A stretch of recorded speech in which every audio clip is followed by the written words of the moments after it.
cumprimentamos a todos os irmãos presentes, pedindo a Jesus que deposite as suas bênçãos sobre nós.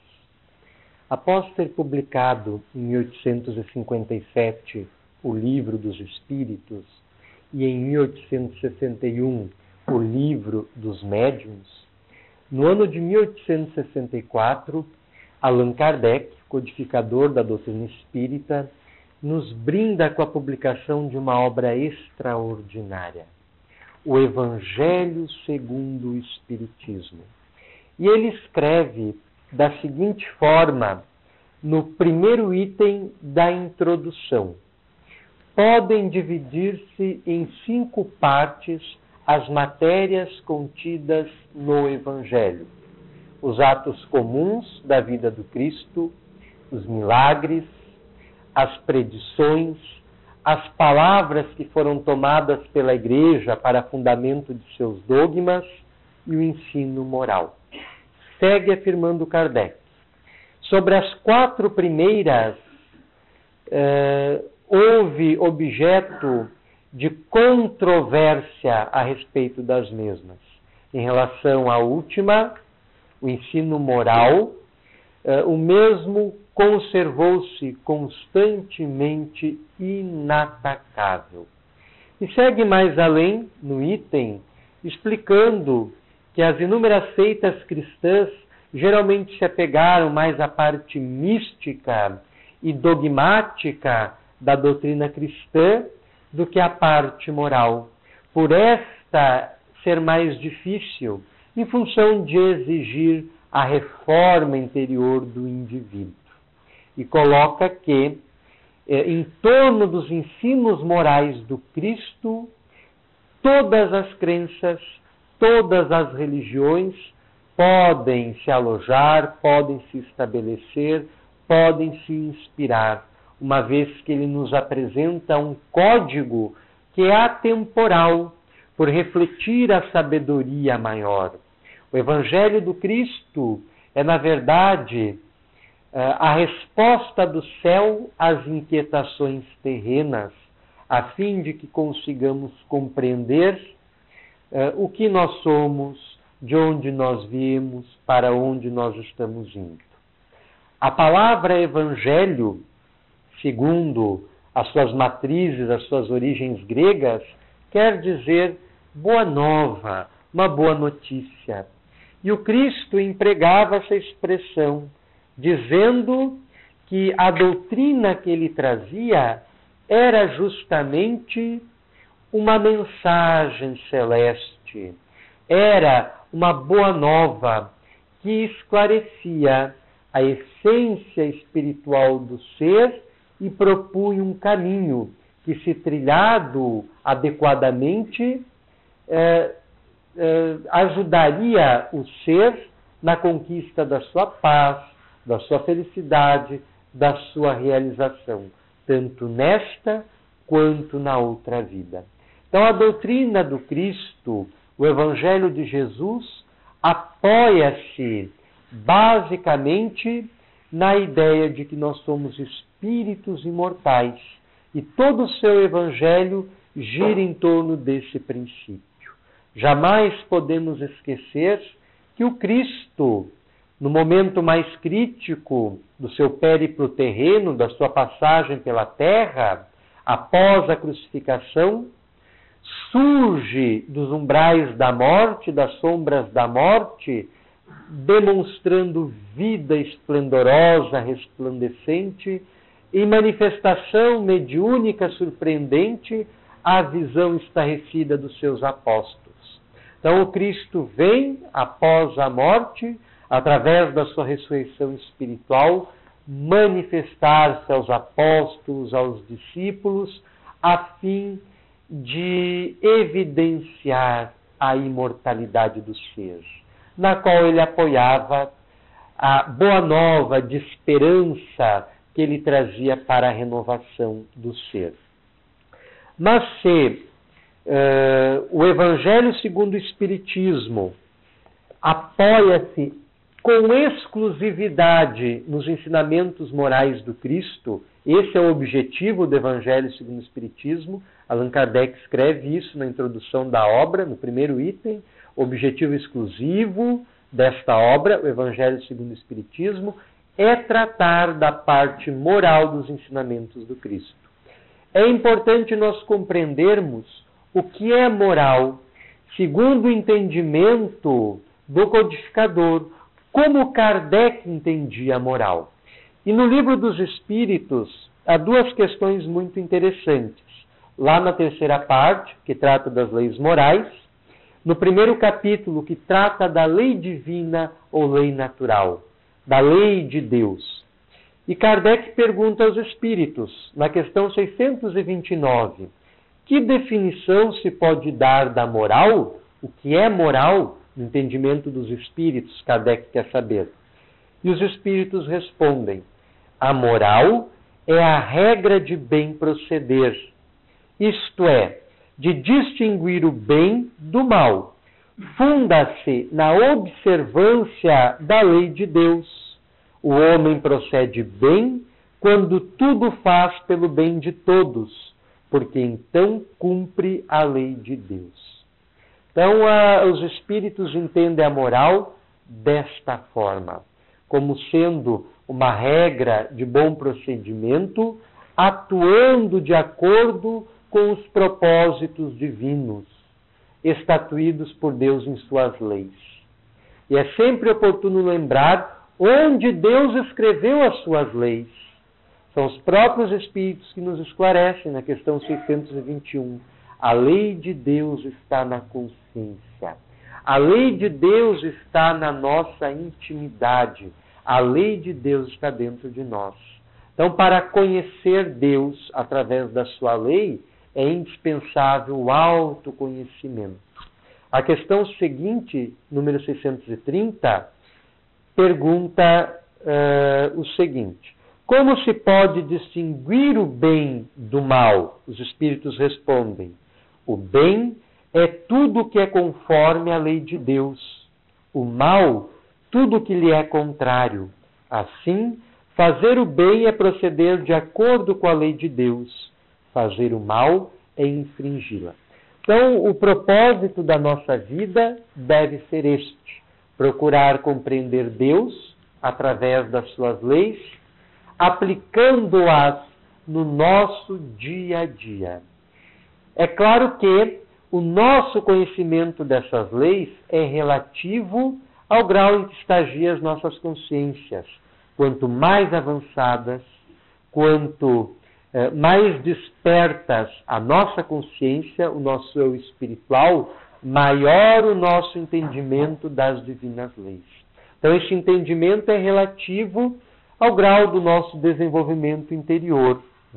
Talvez para uma comunidade indígena que nunca tenha travado contato com a nossa civilização, as suas práticas, que para nós são chocantes, como a da antropofagia, quando eles sacrificam os inimigos das outras tribos e ingerem a carne dos mesmos, acreditando que, em fazendo aquilo, estão incorporando a si as qualidades do guerreiro, a sua nobreza, a sua valentia, a sua astúcia, a sua destreza, a sua coragem, a sua sabedoria, e que para nós é estarrecedor, assombroso, para eles é algo natural, é algo da sua cultura, é algo relativo à sua consciência. Então, o que para nós vemos como um mal, como uma transgressão das leis divinas, para eles não é, porque faz parte da sua cultura, faz parte do grau em que repousa as suas consciências.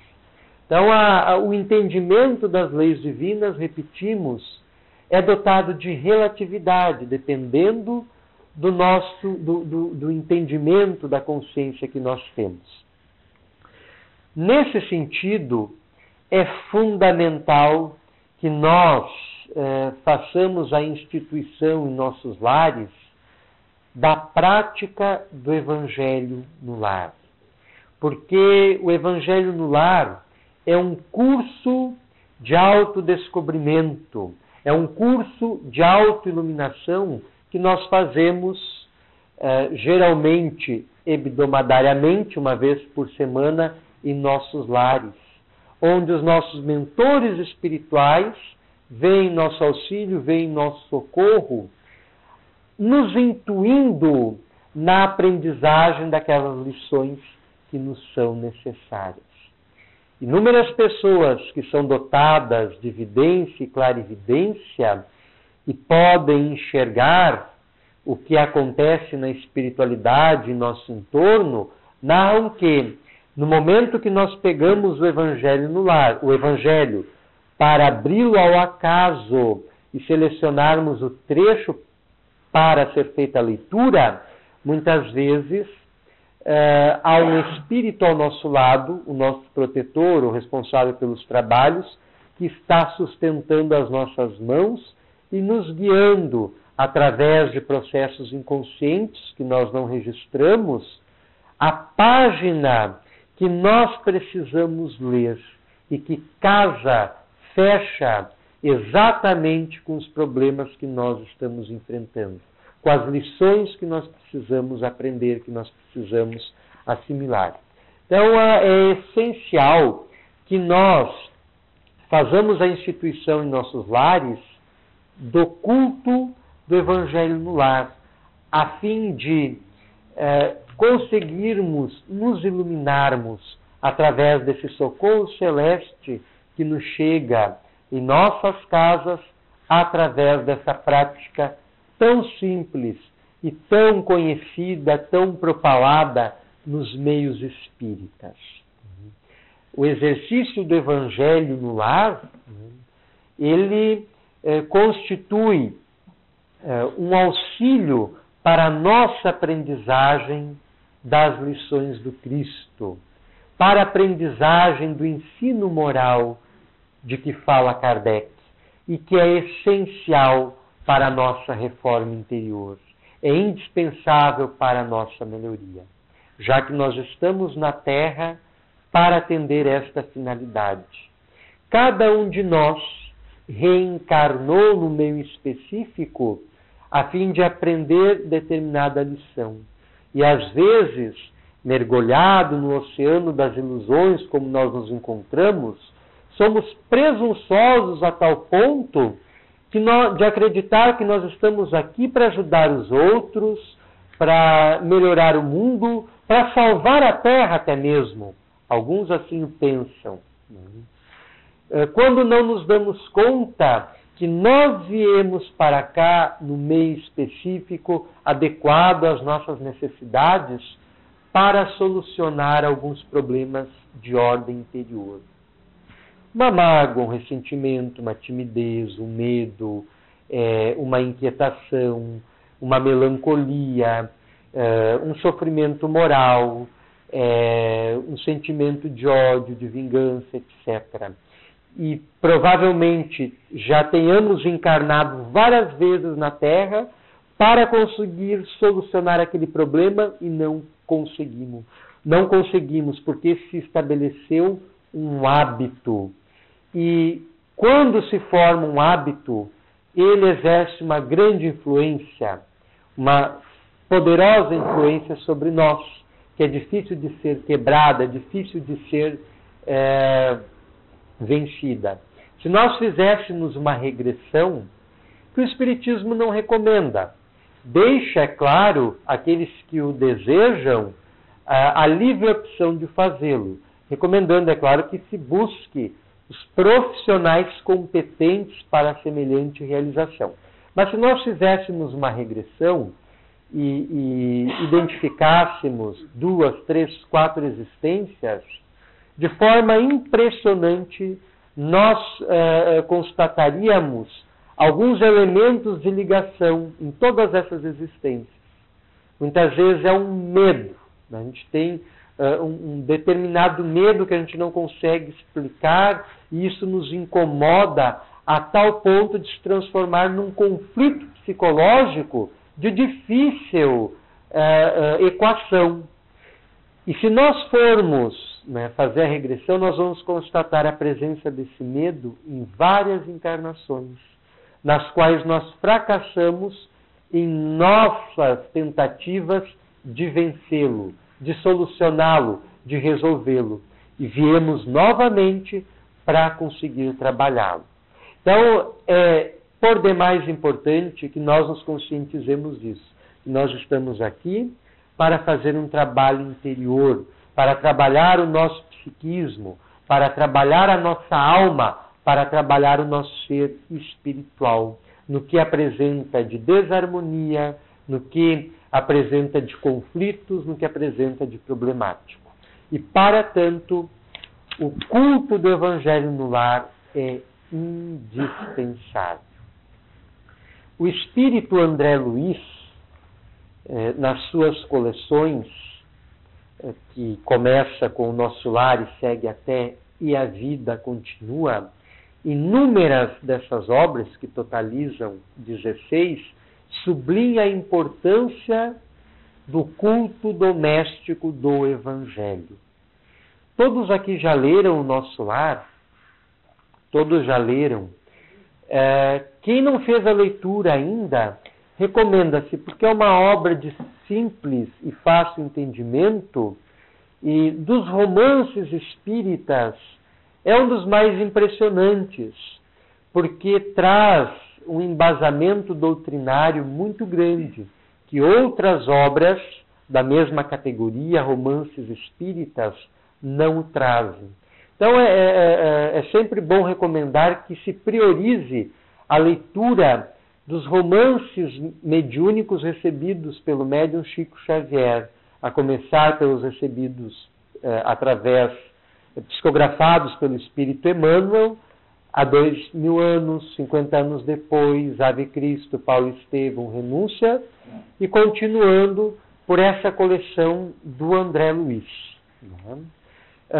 No Nosso Lar, então, ele explica a sua condição, né? Ele havia sido médico, desencarnou por efeito de um suicídio inconsciente em função dos seus desregramentos, dos excessos que cometeu enquanto na carne, enquanto no corpo físico, e ele desperta na espiritualidade, como ele descreve lá no primeiro capítulo, nas zonas inferiores, no que ele chamou de umbral, que é uma zona contígua à Terra, profundamente ligada à mente humana, e que ele ficou nesse lugar, envolto em sombras, raras vezes divisando alguns clarões do sol,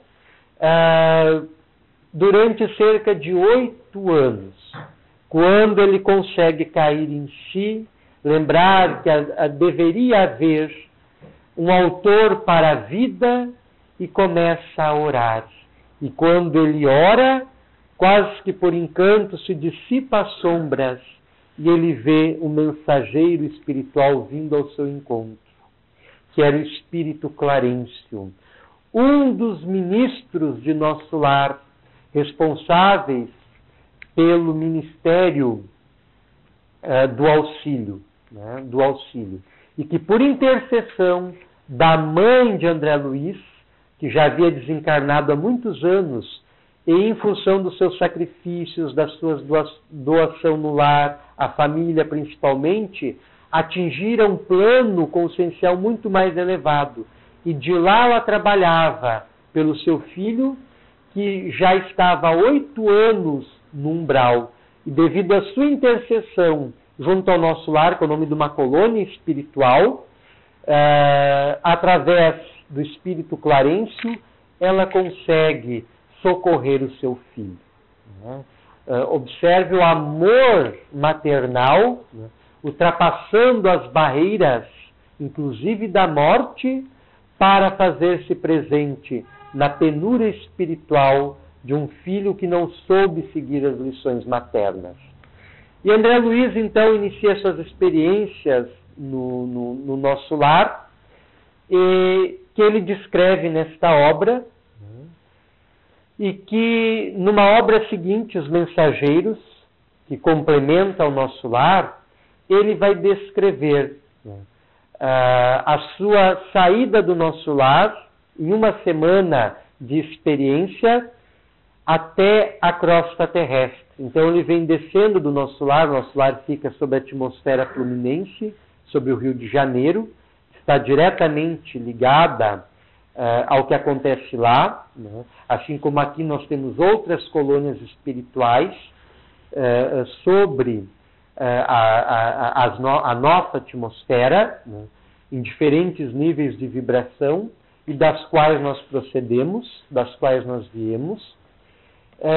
E então ele descreve uma viagem, né, lá do nosso lar até o Rio de Janeiro, né, onde vai passando por diferentes níveis na espiritualidade, passando por postos de socorro, até, após uma longa caminhada, chegar num lar, num bairro pobre do Rio de Janeiro, que constituía um ponto de socorro do nosso lar na terra. Era o lar onde habitava uma senhora, uma viúva, com 4 filhos, 3 meninas e 1 menino. E ela era ceareira do espiritismo, trabalhadora espírita. Numa das dependências do seu lar, da sua casa, havia um salão pequeno que ela dedicava ao exercício do Evangelho no lar e também, periodicamente, a reuniões espíritas de cunho mediúnico, já que ela também era médium. Ela era dotada de grande clarividência, mas os espíritos que a protegiam controlavam essa clarividência. Da capacidade dela e de tudo o que ocorria ali, ela registrava espiritualmente cerca de 30% do que sucedia no mundo espiritual ali dentro do seu lar. Porque era o que ela precisava ver. Se ela visse mais, talvez isso a prejudicasse. Então, às vezes, quando a gente inicia educação, desenvolvimento da mediunidade, a gente logo quer desenvolver a evidência. Eu quero ver os espíritos. Eu quero enxergar as almas do outro mundo. Quando a gente não se pergunta se a gente está à altura de semelhante faculdade. E se nós estamos preparados para o seu exercício. Porque nós não vamos ver apenas anjos, não vamos ver apenas os benfeitores celestes, não vamos ver apenas os nossos protetores espirituais. Nós enxergaremos, principalmente, porque é o que predomina na Terra, espíritos de ordem inferior, obsessores, vampiros, que drenam as energias das pessoas, que obsedam as pessoas, que vivem para atender aos seus interesses inferiores, né, explorando vibratoriamente as mentes menos avisadas que estão em desalinhos. Então é importante nós não buscarmos o desenvolvimento das nossas faculdades psíquicas, mas sim a sua educação. Não forçar a eclosão de uma força que talvez nós não estejamos preparados para lidar com ela, mas simplesmente ir educando-a à medida que ela se manifesta em nós. Então, Dona Isabel, como se chamava, ela tinha suas faculdades mediúnicas controladas pelos mentores que lhe assistiam os serviços e que ela conquistou, que ela angariou pelos seus méritos. Era uma família pobre, passava por muitas necessidades, não conseguiam fazer as 3 refeições diárias e mantinham vivo dentro do lar a fé, o culto do Evangelho, a espiritualização. E ela fazia questão de transmitir esses valores às suas filhas e periodicamente realizava o Evangelho no lar.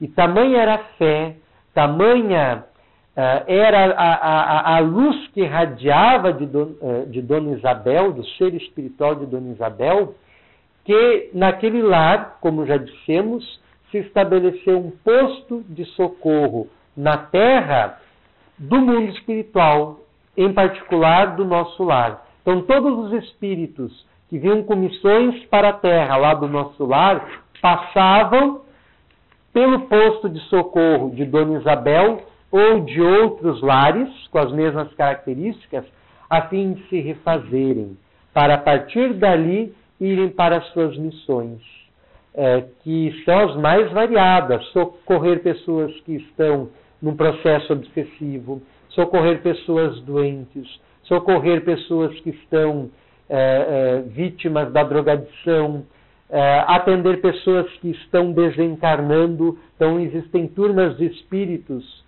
socorristas que ajudam no desencarne da pessoa e vêm para postos de socorro como esse para só então demandarem outras regiões do mundo espiritual onde essas entidades poderão ser convenientemente atendidas.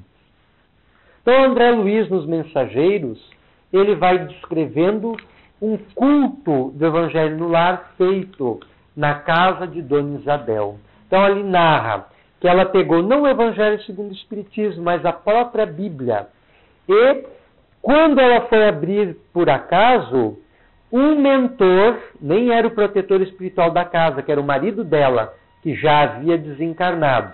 E ambos tinham vindo do nosso lar, com o objetivo de fundar aquele ponto de socorro ali.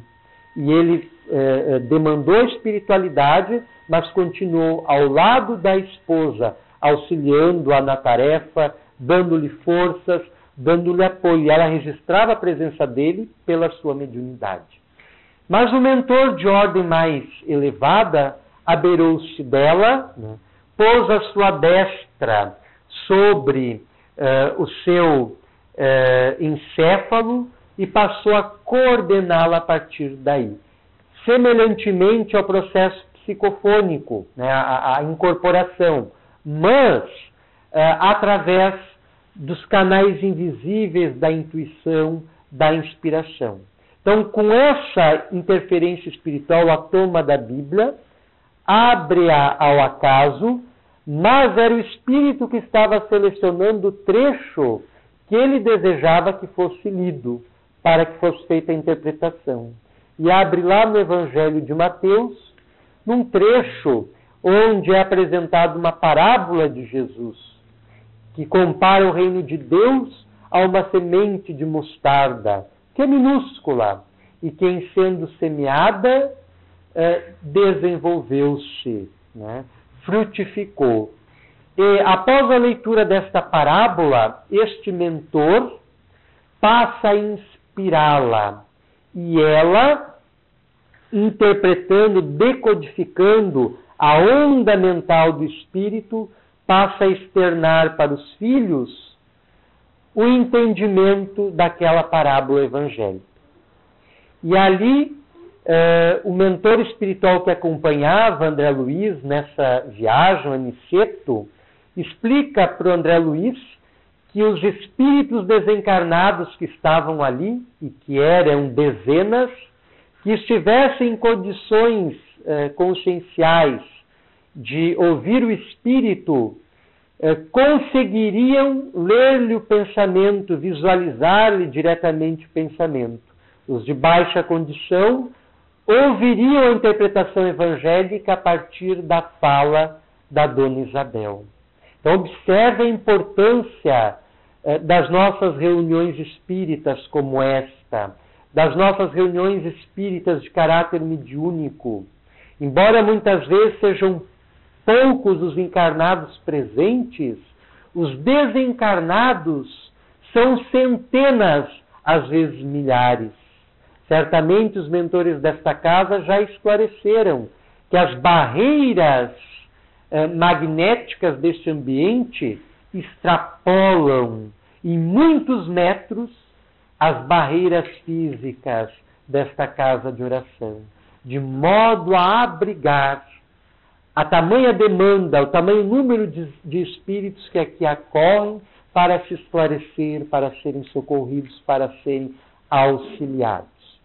Então, André Luiz explica que através deste processo, o espírito, então, inspirou Dona Isabel para interpretar a parábola evangélica, elucidando que o reino de Deus, comparado à semente de mostarda, encontra-se em nosso íntimo e que precisa aguardar as condições necessárias para ir aflorando, para ir desenvolvendo-se. Quando Jesus falava do reino celeste, do reino de Deus, ele estava falando da consciência de cada criatura. O reino de Deus não está lá, não está ali, não está acolá. O reino de Deus está em nosso íntimo, em nosso coração, em nossa consciência, onde nós devemos, através de esforços incessantes, edificá-lo, pedra por pedra, rocha por rocha. Conta-se que São Francisco de Assis, numa das suas peregrinações, ouviu Cristo dizer-lhe: Francesco, ergue a minha igreja que está caindo. E Francesco Bernardone, Francisco de Assis, vai, encontra uma igreja despedaçada, em ruínas, e a edifica. E quando esta está de pé, ele em oração ouve novamente a fala de Jesus ao pé do seu ouvido: Francesco, ergue a minha igreja que está caindo. E Francisco de Assis não entende, responde: mas mestre, aqui está, já a ergui. E Jesus lhe esclarece: não é da igreja de pedra de que falo, é a igreja interior, é a igreja moral, é a igreja da consciência. Vai, Francisco, e edifica. E ele primeiro edifica essa igreja interior para depois contribuir de forma primorosa com o erguimento de outras igrejas nos corações dos seus contemporâneos.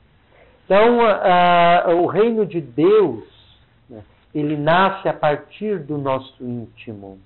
É a semente plantada por Jesus no solo das nossas almas e que precisa desenvolver-se vagarosa, lentamente, obedecendo os princípios que regem o desenvolvimento da nossa consciência.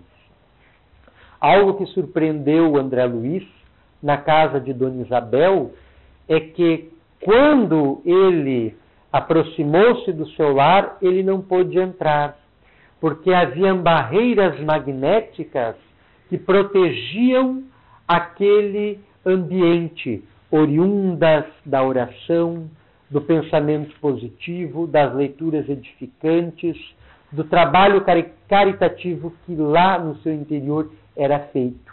E possuíam dois guardiões nos acessos, vários guardiões nos acessos do lar, que não permitiam a entrada de qualquer um. E André Luiz se surpreende com aquele feito, porque ele lembra que várias vezes já havia visitado o seu lar na terra e que não encontrara semelhante proteção, porque os seus familiares que lá viviam estavam completamente alheios do caminho cristão.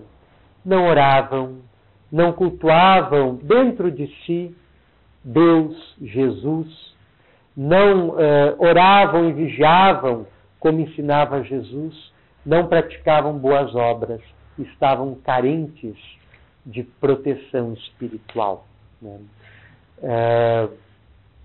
Um outro espírito chamado Alexandre, no Missionários da Luz, que também é deste espírito, e que é a terceira obra da coleção, Nosso Lar, Mensageiros Missionários da Luz, Alexandre esclarece que a prece traça fronteiras vibratórias em torno daquele que ora. Então a prece nos oferece um escudo protetor contra as influências negativas inferiores que nos visitam. Então a prece é essencial. E ali, no lar de Dona Isabel, após a prece, após a leitura e interpretação do Evangelho, ela explica, faz uma explicação de forma bem simples, de modo que as suas filhas atendessem.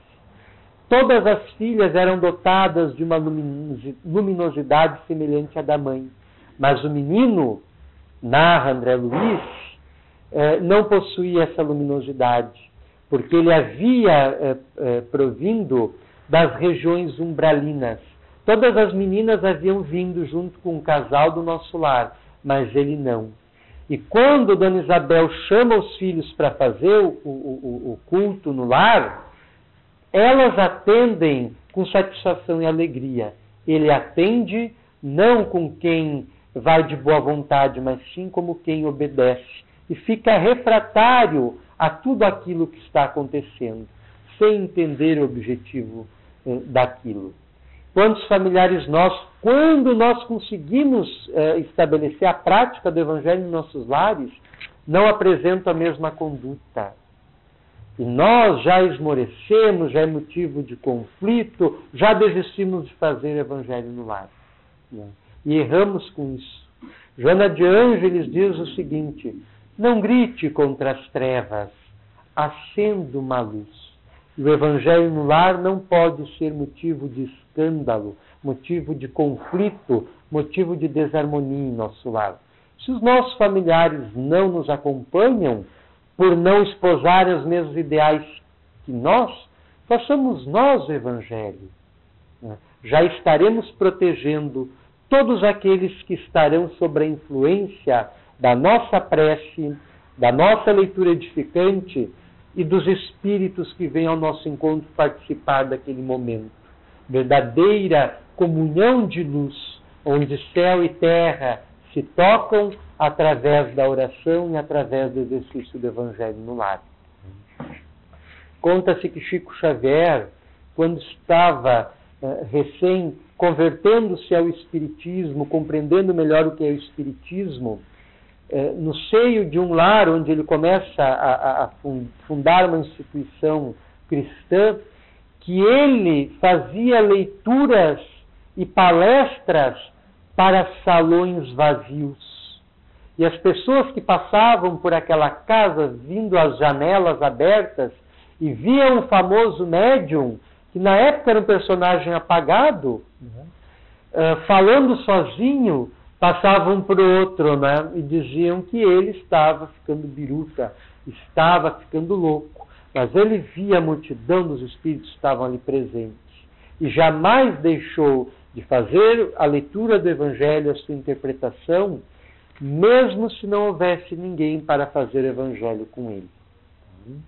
Jesus dizia: onde estiver um ou mais reunidos em meu nome, ao seu lado estarei. Esse mais não precisa necessariamente ser alguém que esteja encarnado. Pode ser as nossas companhias espirituais, que com certeza serão boas, já que também estão voltadas à iluminação interior, à renovação íntima. Tá? Então, o Evangelho no lar, ele objetiva agravar em nosso íntimo a parte moral dos ensinamentos do Cristo, conforme entendia Kardec.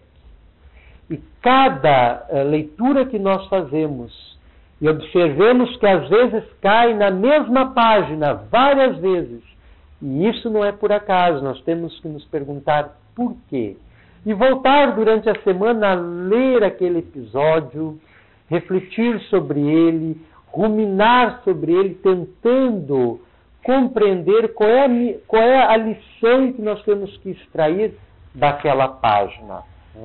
Então, o Evangelho no lar deve ser feito de uma forma simples, singela, sendo iniciada com uma oração, sendo feito a sua abertura ao acaso, lido o trecho, tentando interpretá-lo.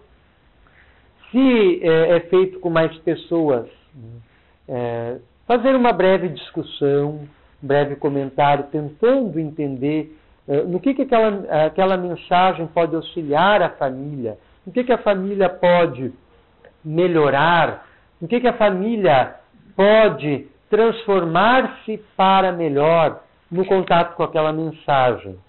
Depois se faz novamente uma prece. Se desejar, para aqueles que estão em dificuldade, para os desencarnados e, por último, e principalmente para a família, né? Lembrando que a família que ora junto permanece junto, porque a oração, repetimos, estabelece elos, fronteiras magnéticas que nos protegem, nos fortificam, nos tornam mais neutralizados das influências negativas que sobejam, que abundam no ambiente que nós vivemos. Então, se nós conseguimos estabelecer rigorosamente a prática do Evangelho em nosso lar, será uma ferramenta a mais para o nosso melhoramento, para a nossa iluminação, porque conseguiremos romper velhos hábitos, padrões negativos e elevar o nosso pensamento sempre que quisermos, quando os maus pensamentos vêm nos visitar. Então, o Evangelho no lar, ele tem essa função de educação da alma. E a sua importância nunca será demasiado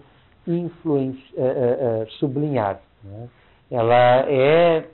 Ela tem uma importância que nós não conseguimos dimensionar, né?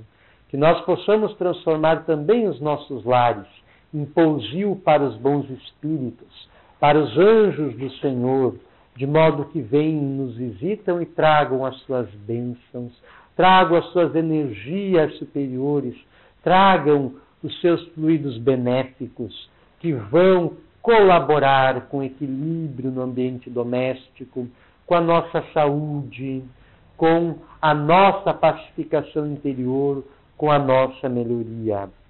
Muitas vezes há vários relatos que a própria água que é usada na fluidificação durante esses momentos adquire, após o Evangelho, uma fragrância diferente, um cheiro de rosas que é muito comum, ou de algum perfume que denote uma presença espiritual amiga, na qual é plasmado energias, fluidos salutares que vão nos beneficiar o equilíbrio do corpo e também do corpo espiritual.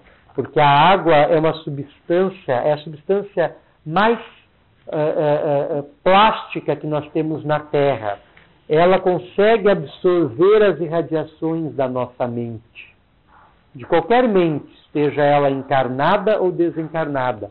Então, se nós pensamos no bem, esta água vai ser envolvida pelos nossos pensamentos. Se nós oramos, ao mesmo tempo que nós recebemos vibrações do alto, que é a resposta de Deus às nossas preces, através de energias sublimes, que a água vai absorvendo, ela também absorve as energias irradiadas pela nossa mente. E ali estarão depositadas substâncias que muitas vezes vão auxiliar na manutenção da nossa saúde, evitando problemas que sequer nós tenhamos, sabemos que tenhamos. Então, o Evangelho no lar é, sobretudo, esse convite para a nossa espiritualização, para a nossa melhoria íntima. Narra uma lenda da tradição cristã que havia um pintor muito famoso e que pintou uma imagem como aquela, Jesus batendo a porta, mas esta porta não possuía ferrolho, não possuía fechadura. E um observador, um contemplador da obra perguntou: mas como fazer para entrar, já que não há fechadura na porta? E o pintor respondeu: é que esta porta representa o pórtico da alma, representa a casa do coração, e só pode ser aberta de dentro para fora. E Jesus nos bate a porta todos os dias, principalmente quando realizamos o Evangelho em nosso lar. E compete-nos deixá-lo entrar, alojar-se em nosso íntimo, a fim de que, a exemplo do apóstolo Paulo, já não sejamos mais nós que vivamos, mas sim o Cristo que passe a viver em nós.